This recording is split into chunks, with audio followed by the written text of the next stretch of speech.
In this video, we are implementing a multi-agent AI system using Spring Boot and Java. Instead of asking one AI model to perform every task, we divide the work among specialized agents. The planner agent receives the user's travel request, delegates tasks to multiple agents, and finally, the summary agent combines all the responses into a single travel plan. Chapter 1. Understanding the problem. Imagine you're working at a travel company called TravelX. Customers currently interact with a chatbot. A customer types, "Plan a 5-day trip from London to Paris next month for 2 people with a budget of $3,000. A traditional LLM-powered chatbot receives the request and tries to answer everything itself. It attempts to find flights, find hotels, estimate weather, create itinerary, calculate budget. Can the LLM know today's flight prices? No. Can it know hotel availability? No. Can it know weather next month accurately? No. It will often guess or use outdated knowledge. Now imagine you're the software architect. Instead of asking, "How do I get LLM to answer this?" you ask, "How would a human travel agency solve this?" A travel agency doesn't have one employee who knows everything.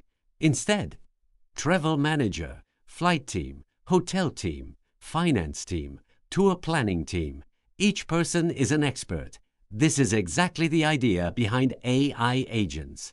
Instead of one LLM doing everything, we introduce a planner agent. Its responsibility is not to answer the question. Its responsibility is to decide, how should this request be completed? Think of it as a project manager. The user submits a request. Plan a 5-day trip from London to Paris next month for 2 people with a budget of $3,000. At this point, the planner agent does not know which agents are needed, whether any information is missing, which tasks can run in parallel. The planner agent does not attempt to solve the user's request itself. Instead, it creates a structured prompt, attaches the user's request as input, and sends both to the LLM. If you look closely, the system prompt itself contains multiple responsibilities. Role, who the LLM should act as. Objective, what it is expected to do. Available agents, the agents it can delegate work to. Planning rules, constraints and guidelines. Expected output format, usually structured JSON. User request, the actual input to analyze.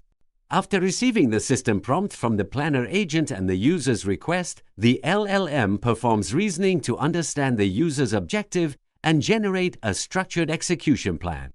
Unlike a traditional chatbot, the LLM does not attempt to answer the user's request directly. Instead, it acts as a planning engine, analyzing the request and determining the best strategy for fulfilling it.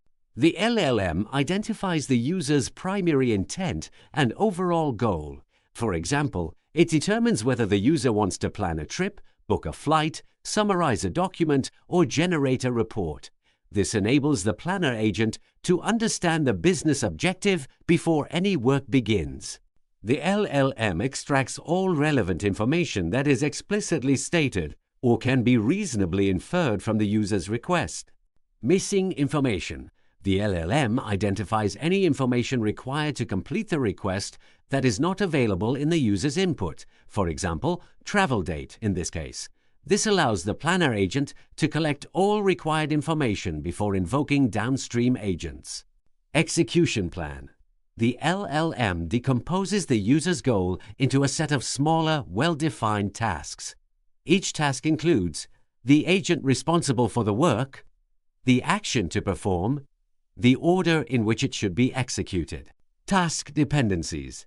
The LLM identifies dependencies between tasks and specifies which tasks must wait for others to complete. Parallel execution groups. The LLM identifies tasks that are independent of one another and therefore can execute simultaneously. For example, flight search, hotel search, weather retrieval can execute simultaneously. Required inputs per task. Execution strategy.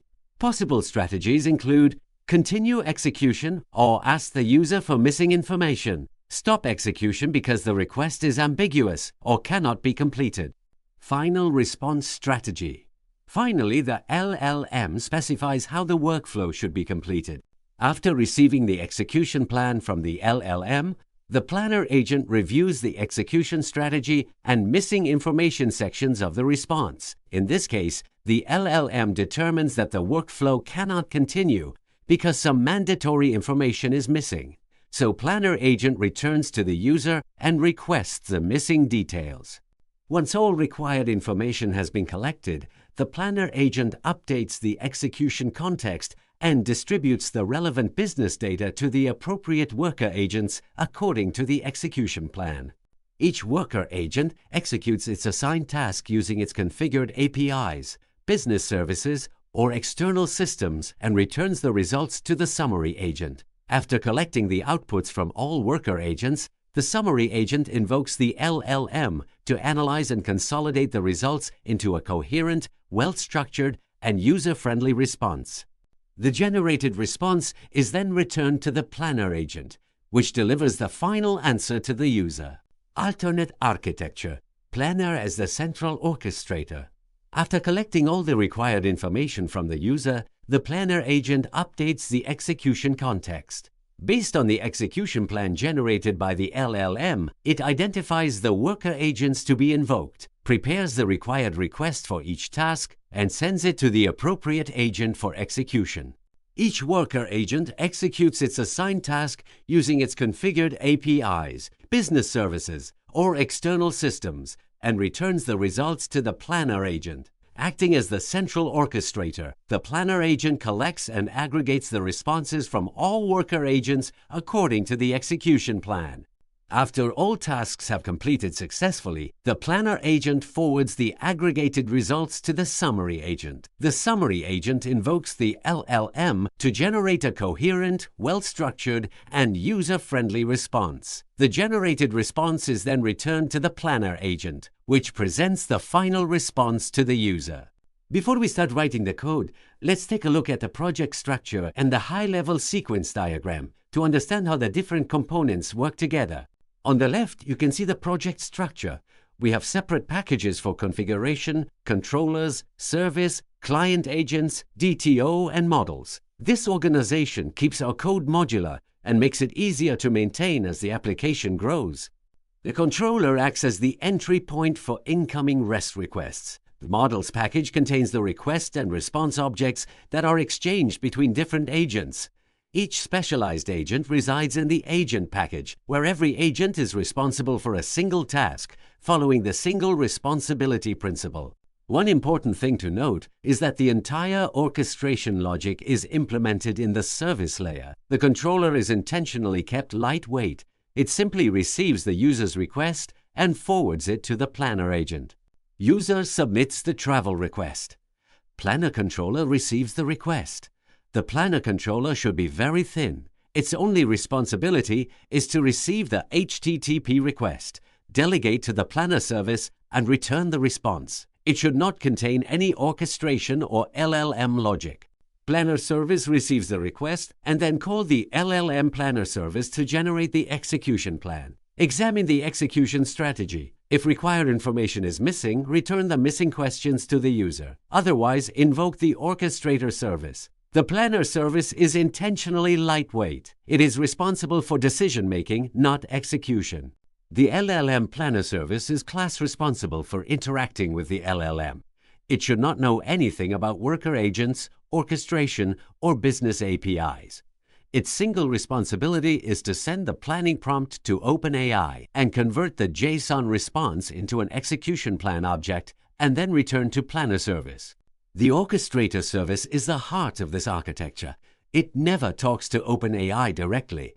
Its responsibility is to execute the plan produced by the LLM. It receives the execution plan from planner service, identify the worker agents to invoke, call, flight, hotel, weather agents, aggregate all responses, return the final response to planner service. Once all the specialized agents have completed their tasks, the planner service aggregates the responses received from the flight agent, hotel agent, and weather agent. Instead of returning these responses directly to the user, it combines them into a single context and sends the aggregated information to the summary agent.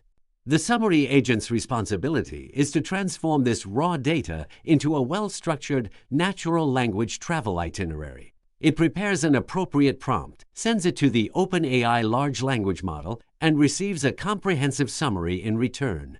After the summary agent generates the final travel itinerary, it returns the response back to the planner service. At this point, the planner service has the complete, consolidated travel plan. It then returns this final response to the planner controller. Finally, the planner controller sends the HTTP response back to the user, completing the entire request-response lifecycle. That brings us to the end of this tutorial. I hope you now have a clear understanding of how to build a multi-agent AI application using Spring Boot and Java. If you'd like to follow along or experiment with the code, you can find the complete end-to-end source code in the video description below.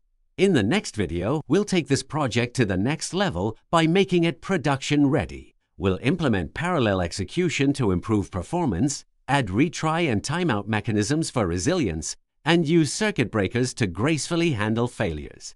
If you found this video helpful, don't forget to like, share, and subscribe to the channel. Thanks for watching, and I'll see you in the next video.